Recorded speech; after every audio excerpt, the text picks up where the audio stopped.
Dobar dan, dragi moji, dobrodošli u novi video. Danas za vas spremam posne rum kuglice.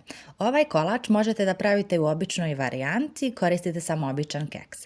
Ukoliko pravite po ovoj varijanti posne rum kuglice, koristite 350 g mljevenog posnog keksa, 250 g margarina istopite i sve to dodate u jednu činiju sa 10 supenih kašika šećera u prahu, 4 supene kašike kaka i 6 čajnih kašika ruma. Ne supenih kašika, nego čajnih. Ukoliko stavite supene kašike ruma, naravno može se desiti, kao što se meni jednom desilo, toliko mnogo će vam sešćati rum da to neće moći jesti.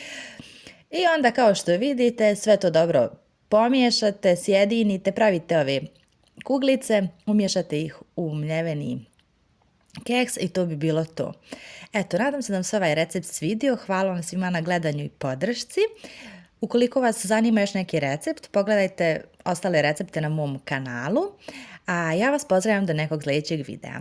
Ćao!